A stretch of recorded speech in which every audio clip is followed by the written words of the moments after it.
Thank you, Veri. Who can tell Veri's got a little bit of fire in her belly? It's fantastic. You can be seated.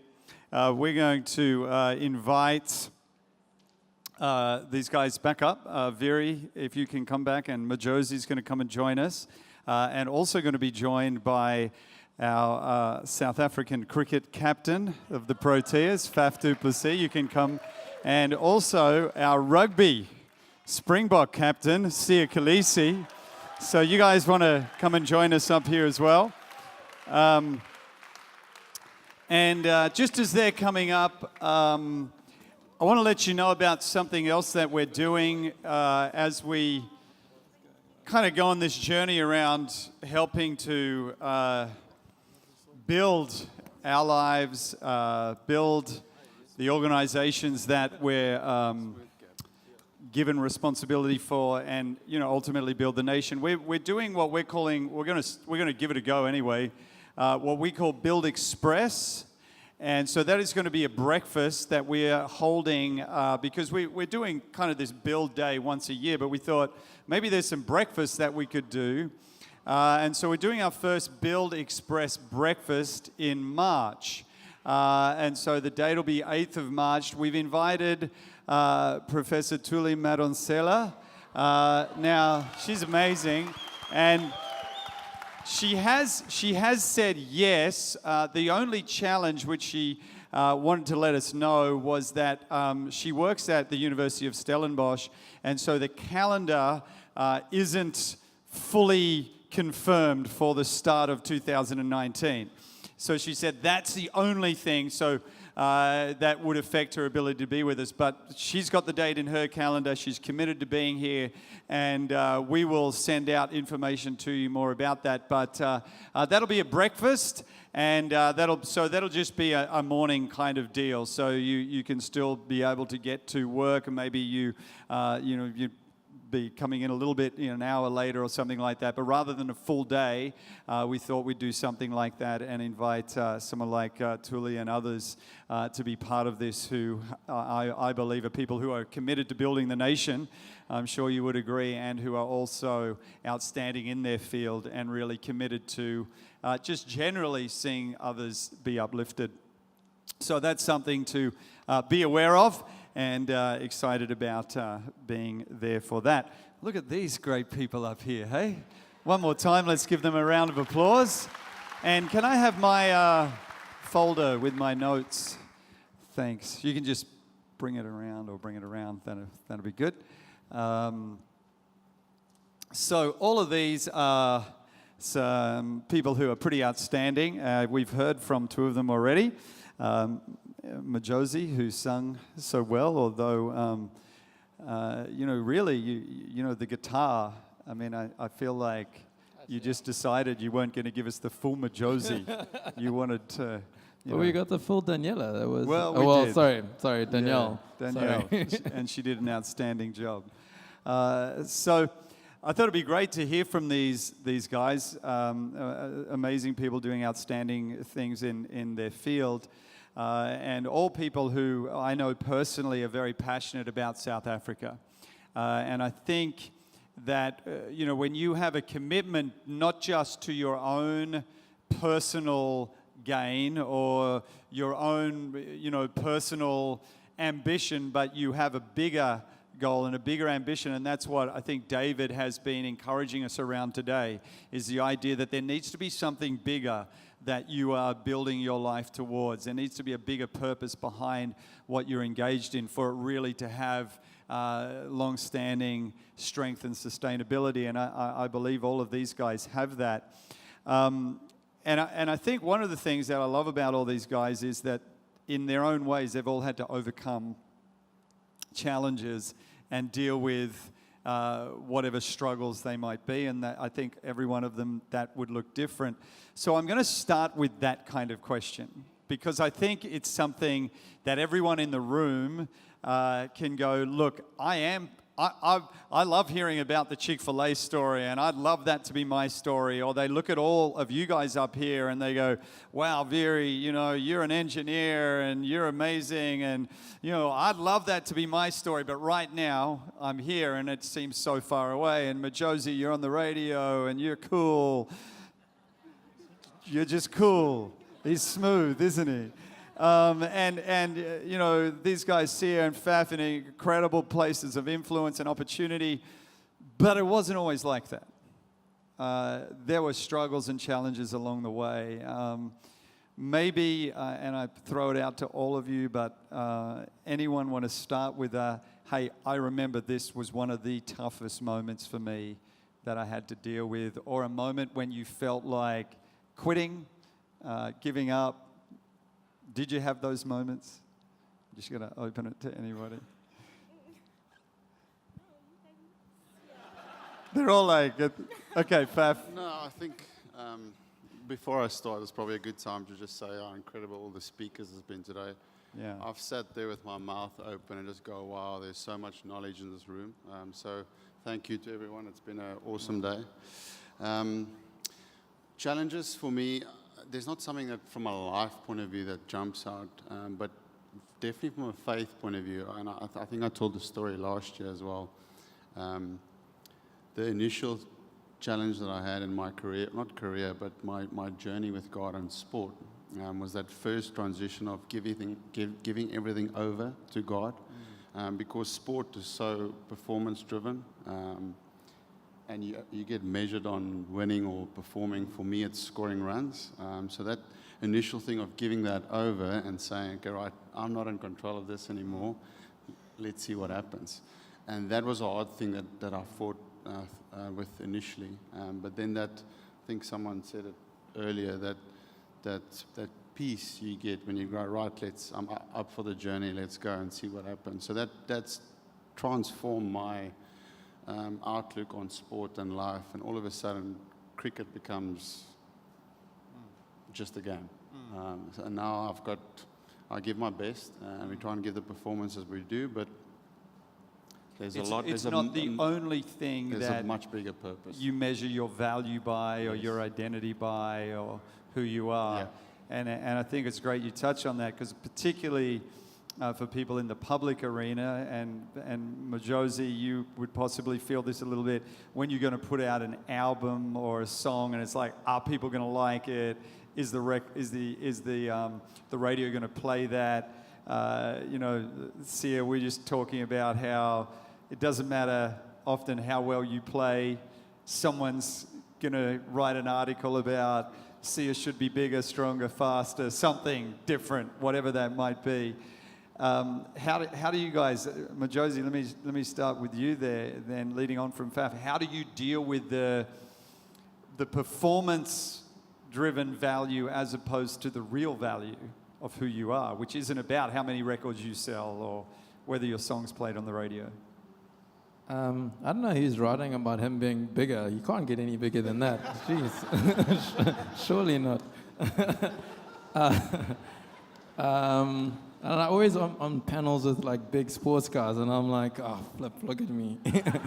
That's why I sat next to her, so it'll be a little bit more evenly matched. I think for me, like I was lucky. I only started my career once I knew who I was, once I had my grounding in God, and I was secure in that. So that's where I know I always have my value in that, and all this other stuff like selling albums and the pressure of trying to go number one, it's just a driving force. I have fun with it, you know, like I'm a creative person, and I like the challenge of doing those things. If I don't reach it, that's okay, you know, like I'll try again, and it's like I said before, it's the journey of what I'm doing that I really, really enjoy, you know, and I just find my value in other godly things. So it's never been too much of a pressure thing for me. I'm like, you know what, I've had such a good time doing what I do already, and I've been so blessed to do what I do, and I've enjoyed it so much, and there's still more for me, you know, and I know that God's got my back, and I trust Him to carry me through, even when it seems like I'm failing. I know God will come through. I know His plan is divine, you know, and there's not too much I can do if things start changing, you know. I just really trust in him and trust in the people around me and the people he surrounded me with. Yeah. Yeah, that's great. I like the fact that you say you had dealt with, I think, identity, your value before some of the public accolade came your way. Sia, maybe your story was possibly a little bit different. You know, you from quite a young age, you've been playing professionally, and you know now you're a Springbok captain, and it's kind of like, you know, I mean, I was watching leading up to the first test when you're captain, and it's like the biggest deal. You've handled it really well. I think we would all agree that you've handled this new responsibility. But there is a pressure with that, and your identity and value not being just as a rugby player or as captain. How have you handled that? It was very tough, but obviously it was a huge thing for South Africa, obviously being the first black captain. And the tough part for me was that I wasn't happy because I was the first black captain. I was just happy that I was captain, you know. Yeah. Because for me it was never about race, because I wasn't raised that way in my house. So that was tough, because a group like black people were really happy that I'm captain. They wanted me to be proud, and I was proud to be captain. But there's a lot of young, what am I saying if I'm celebrating? I'm so happy to be the first black captain. What about the young Zaks that look up to me? You know, what am I saying about them? You know, as we play rugby in South Africa, in such a beautiful country, there's so many races, you know. Yeah. And I have so many kids who take pictures with not only black kids. And I don't only want to inspire black kids, I want to inspire the whole of South Africa. And I love that you say that, because, you know, as I understand it, you can go to a kid's bedroom across South Africa, and it might be a black kid who has a picture of a white cricket player, because that's his hero, or a white kid who has a picture of a black hip-hop artist, you know. So they're not thinking about the skin color, they're just thinking about they love what that person does, and they want to be like them. And so I think getting away from that is, you know, we want to make sure it's not something, you need to talk about it from the perspective of get over it, but then you need to get over it, and that's not the thing that we need to talk about, because you're a great captain, irrespective. I've always told you you're a great leader, and it's nothing to do with your skin color. You're just a great leader, and you're a great rugby player. And I think that whole deal is really important that you raise that, because we want people who are brilliant at what they do, and secondary is where they're from or their culture or things like that, and that's what we want to aspire to be like, is great human beings, and that's about our heart, I think, far more than anything. Can I ask you about challenges you have faced? You kind of alluded to it. Just were there times when it was tough and difficult? You did allude to that, but any particular stories? I'd say that the biggest challenge that I've faced is there's always that moment when you just have to, like, you want to give up on your dream because you just don't have resources anymore. And you're at that brink where you either are going to say, like, I remember when I started my business, people would keep on saying, oh, I see that there's a new job opportunity here, and there's, you know, why don't you submit your CV? But I'd always be like, no, I know what I'm trying to do. But there's that point where you actually get up and you say, no, I'm going to do it. I'll crawl to the finishing line if I have to, but I'm going to get there. And I think that the biggest thing that helps is, I love what Majosi said as well, is that when you have something that you're grounded in that is immovable, like God, your worth is not determined by the media. Because one minute they love you, the next they don't. And the biggest thing is just to have that immovable thing that you're grounded onto. That's what kept me going. In that moment when I was just about to give up on my dream, there were many. And every time I was about to give up, I'd win an award, and I'd be like, God, I hear you. But like, there were so many. So every time I was gonna give up, there was always that keep going, Something that keep just going, gave you just that. keep going, and just knowing that, like, God is the Alpha and Omega. He's the beginning and the end. He knows how it's going to finish. Yeah. He knows. And so if it's really a conviction in your heart, then you will end properly and you will win. Yeah, I love what you're saying there. Also appreciate what Majosi said earlier about the idea of enjoying the process.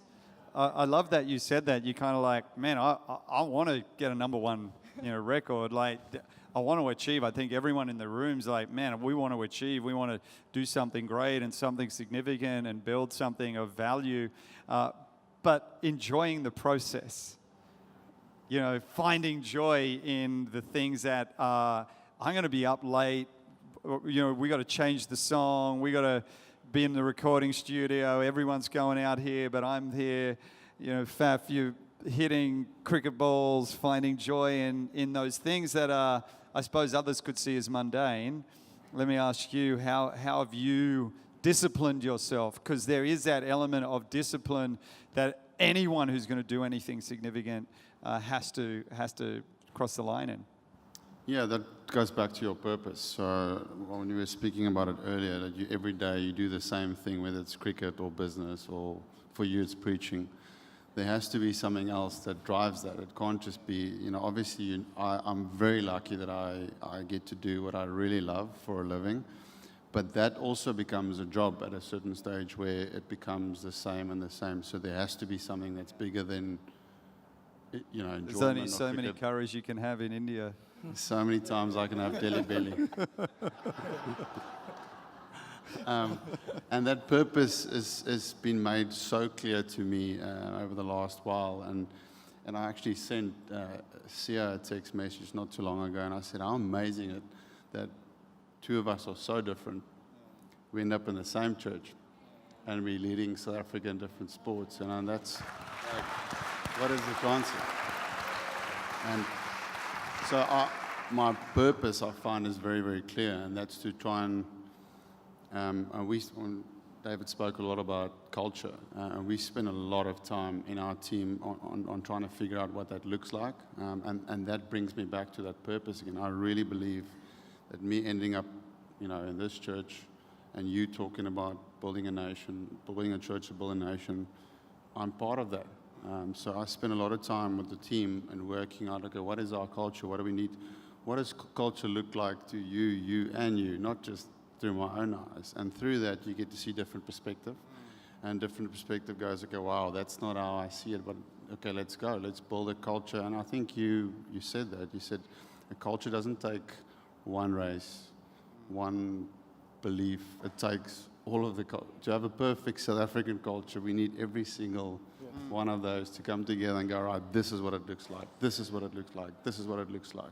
So that's the joy for me right now in my captaincy, if you can call it that, is I find a real purpose in to try and cricket is there. It's cricket. It's great, but it's much bigger than playing cricket. It's something bigger, which I'm really, really excited about. Yeah, fantastic.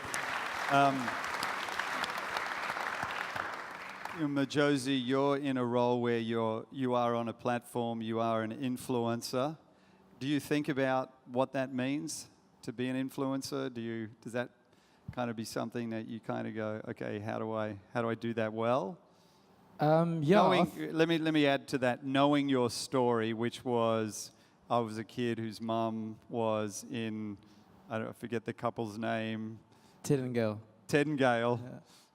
Top names. I just Old school names. who helped you, but there's a whole lot of other Majosis kind of cruising around with dreams. Yeah. I do think about it often. In the beginning, it did scare me because I was like, I don't want to. It's a lot of pressure, to be like that kind of person for people. But then when I took myself out of the equation, I was like, this is another opportunity to highlight what God did in my life, And so whenever I can, I kind of use that opportunity just to speak into people's lives rather than promoting myself, That's the one thing I struggled with was promotion of myself, because you kind of have to do that when you're an artist or even an engineer or a rugby player. But through that, I try to find ways to promote myself, but also promote people promote what they're doing, encourage them in doing wherever they are in their stage of lives, that they can have the same kind of success, I guess, but where they are, and enjoy their lives with whatever they're doing, whether it's being a teacher or whatever. You still have so much access to people's lives, and you can influence people's lives where you are. You don't have to be on a platform like me or Faf or Sia or Very. It's you can influence people wherever you are. Yeah. Yeah, absolutely. See, I'd like to ask you a similar question, because I do think as well there's probably a lot of pressure, as we just talked about, but you know, growing up in a township community, I know we've shared a little bit, talked about your story before, but it is a story that is inspiring. And how do you want that story to be told, or how do you see yourself with that platform you have to tell it? I think for me, that's actually my drive. Obviously, where I'm from and what I've been through, and I know there's a lot more of other kids going through the same thing. And like I told the story last year when I was 15. No, I think I was 10 then. I played with the jersey, took it off. The next guy played with it, 3 different teams, and I looking at the other team. They were playing in different jerseys. Each team had their own jersey, and I knew that wasn't the way to live, you know. And when I said, if I ever get an opportunity to make it one day, I want to help. I want to make sure that no one has to go through that. And when I got my first contract, that's the first thing I did. I bought my school 3 different jerseys. And for me, my drive is to make sure the people in the township and the kids, and one T-shirt makes a huge difference. It makes 6 other children come to training because they want to be part of something. And that's what it meant for me. We might not have a lot, but like I always say, the people in the township didn't have a lot, but they had love and support, and they were there for me. They made me the person I am by supporting, just by telling me well done and doing. And the teachers, like the teacher changed my life. And now my drive is to make sure I do everything I can to give back to them. Yeah. And even if it's one rugby ball, I know it will make a lot more children come to training. So knowing that where I come from, it's actually what drives me. It's not about me anymore. You know, I've been put in here for a reason, not to be the best rugby player in the world. It's to make sure that I help as many people as I can. And that's how, when she asked the question, how do you want to be remembered? That's how I want to be remembered. It's to help as many people as I can. Yeah, well done. And I think you're doing a great job of that, and I know you're going to do a whole lot more. Faf, let me ask you just around a legacy. You guys have to deal with so many voices and opinions, but how do you shut out the voices and opinions of others? Don't let them get you down, because again, we may not be getting articles written about us, but we still have voices that could become negative. But ultimately, you want to leave a legacy. Ultimately, you want to build something great. But not every voice is encouraging that. So how do you shut out the bad voices and make sure you're focusing on the right ones? No, that's very true. I think and Sia would say the same.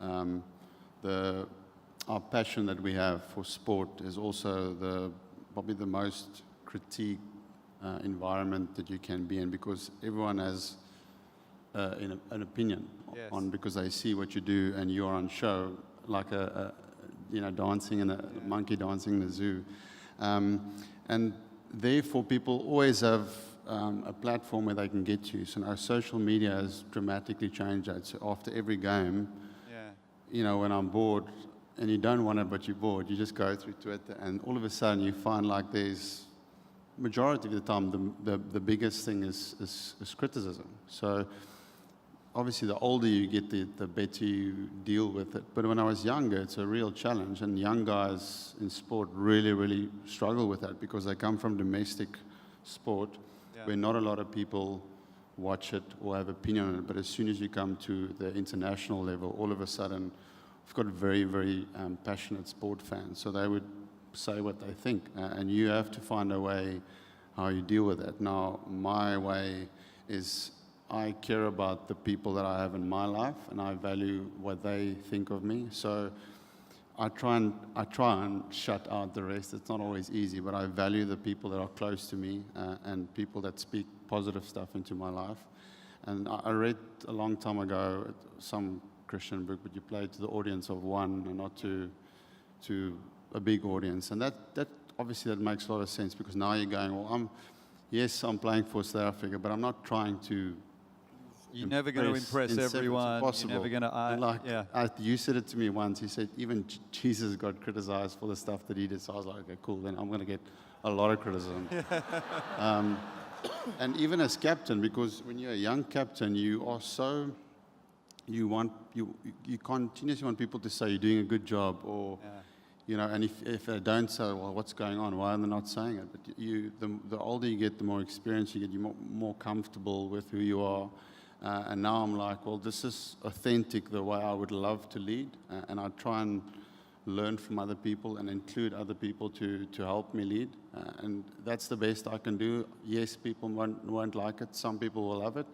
But I'm okay with it. And that contentment, is that the right word, is a good place for me to sit in right now. And if it means my career is another year or another 10 years, then that's okay. Yeah, well done. Well said. Leading on from that, I think, one of the keys there that you talk about is the environment that you spend time in. So who you allow to speak to you. And, David Salyers, I think, was talking about that whole concept of, who you hang around determines ultimately who you become.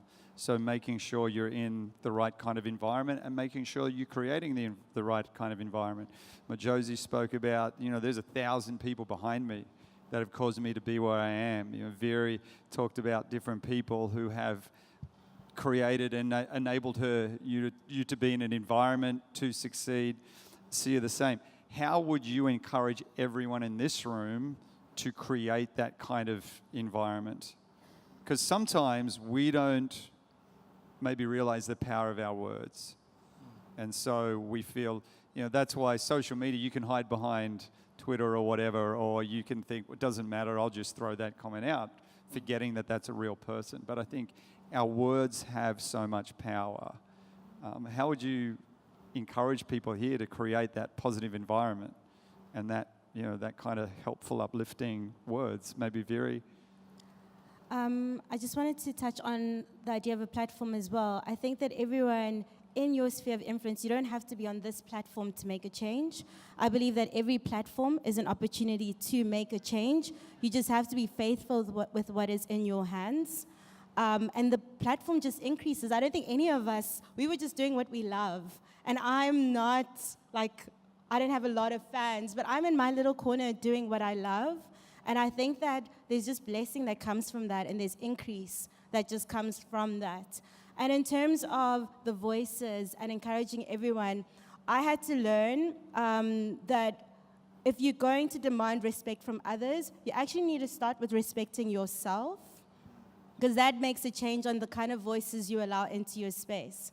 So when a voice doesn't align with what God says about you, for instance, I know there was a few years ago, if you had really dark brown skin, you'd have to do a skin lightening, or there was this whole thing of what beauty looks like, because the media would define this is what beauty looks like. And I had to get to a point to say, actually, God says, fearfully, wonderfully made. There's a reason why you are who you are. And I think that in terms of the voices around you, it's having that sense of self-respect to be like, actually, that voice is not adding value to my life. And it's okay. You don't have to have everyone around you. You don't have to be liked. In terms of business, 5 likes doesn't equate to revenue for me. It's not about Facebook or Instagram. It's okay. I have 0 likes, but my business is making a difference. I'm okay. So I think that that's kind of what I would say, is you just need to know what you will and will not allow into your space, because your calling is worth fighting for. So Yeah, very good. I don't know, but any of you want to add to that, just around how we can all kind of create an environment in lifting the lives of others?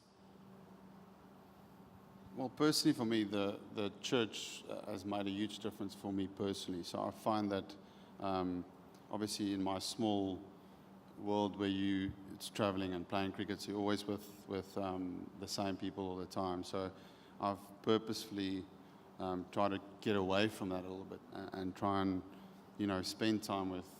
And I'm very grateful for being involved with this church and the people that I've met through this church, because So I feel you like, another social circle yes, and that is but a positive one yeah, for you. Positive one, because I felt like we were saying earlier, spend time with the right people, put the right people in your life, and I find that it's adds so much value in terms of just breaking away from that little bubble that I always live in, where it's like you're up there and people, there. This is I just want to do normal things and be around normal people. It doesn't care about Faf du Plessis, the cricketer, or want something from me. It's just spending time with people. So personally, that has been a big thing for me in my life.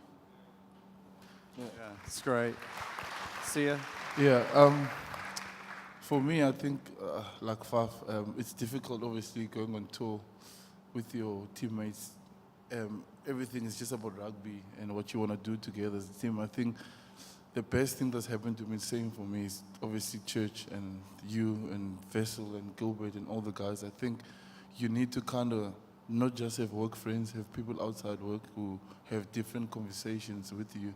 And I think the one person that always pushes me on this is my wife, She says, all these friends, I think they're there for me for the good things, but I actually know deep inside they're not. But, I always try and go against it. But it's all about, if you know what you want and you know where you want to be, and you're in peace inside, and, you just need people around you who just speak encouragement, who live with good values and everything. And I think that's what I get from my church family. And I tell Vessel all the time, I can go out with my teammates, the music and stuff.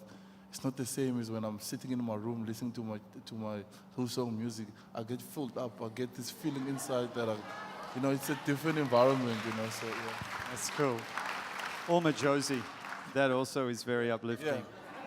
Yeah. Na na na na. Beautiful. I could see a duet on the new album. 100% Springbok Rugby album, I'm ready. We're going to conclude this segment in a moment, but I want to actually ask the kind of opposite question. We were talking about the environment you create that is healthy, that's uplifting. Have there been times where you have had to change the environment you've in, and I say that because I think everyone in this room, if we desire to really grow, to break through in certain areas, to develop as leaders, there are some relationships that have to change, some environments that we have to go, that is not helpful for me. Have you had? Yeah, I have. Before my wife moved in with me, I was staying with a group of my friends. And obviously, they were students, and I was a rugby player, and I bought a house, so it was like a bachelor's bed, we stayed together.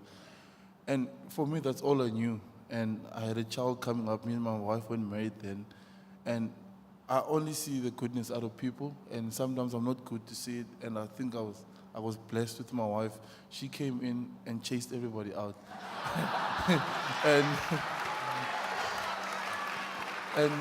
And for me, I thought it's a bad thing, and then when she chased them out, and sometimes we think we're good for each other, we live in good life. They weren't doing anything with their lives. As soon as they moved out, they got jobs. Now they've got businesses, So her doing that, it didn't only make me too good for me, for her and our family, but also for them. And I think we get scared that change is going to be a bad thing, but sometimes it's a good thing. Yeah, that's so good. Because we feel sorry for them, we're afraid for them, we don't want to hurt someone's feeling, but actually being honest about that toxic relationship or that negative environment is going to help them to grow and deal with whatever their situation is. And you must see how they thank me now. Yeah. They wouldn't really go to my wife and say thank you. They thank me now, thank you for kicking us out. I'm like, no, it wasn't me, it was my wife. you know. And actually, one of them is started coming to church now. We actually had lunch with him and Vessels, and he sees what God is doing to me, and now he wants some of that, and I think it's the best thing I've ever seen. That's cool, man. Anyone else? Yeah, Faf? Yeah, it's just to add to a little bit what he said, and also to be forward was said is the changes you talk about in the culture. So my big thing is to always try and be as honest as possible, and that is sometimes very, very uncomfortable because you have to speak to someone, and the stuff you're saying to them is not to harm them, it's to help them, but sometimes it's a very, very difficult conversation because might be a very, very good friend of yours that's not pulling his weight in what he needs to do in the team. So for me, that is the moral compass in terms of that challenge of that culture. So I can put my head on my pillow every night if I feel like I've been as honest as I can towards that guy, or that if I don't do that, then I'm not being true to the culture. And I've been, call it entrusted, in leading a team that wants to be an honest environment, an honest team, so where a player stands with the captain or a player stands with the coach. And that conversation initially was tough for me because it's like, I suppose, like any CEO would say in the beginning, like firing someone would be tough the first time because it's not something you're used to. So, but by doing that, I find that I'm just trying to help you. Yeah. So if I'm trying to help you, you will see that the place that it's coming from is a place where I'm trying to move you forward in your career. And if that's happening, then great. But that initial change of the honesty was the conversation we had within the team. And that counts for everyone. No guy or coach or captain is too good to be challenged. So that's the environment that we try and have now in our team, is where the coach can sit in a room and we go, actually, coach, that's maybe not the way that our culture wants us to behave, and he needs to have his ego to a side. The captain had to put his ego aside. A 23-year-old can walk into the team and say, hey guys, you talk about this culture, but I don't see that from you. So that's what we try and create. It doesn't always happen like that because young guys don't always speak up, but as leaders in the team, we have to be true to that honest environment. I think that's one of the most powerful things and one of the hardest things for any of us to do in any environment that we want to create a team or a healthy relationship is to speak honestly, but honest in love. You know, and what I mean by that is honest in a way that wants to draw out the very best in that other person or in that environment, that team environment. And I think if we can create that, you know, we go a long way to being more effective in what we're doing. So, guys, we're out of time for this segment, but can we thank Viri and Majosi and Sia and Faf? Fantastic.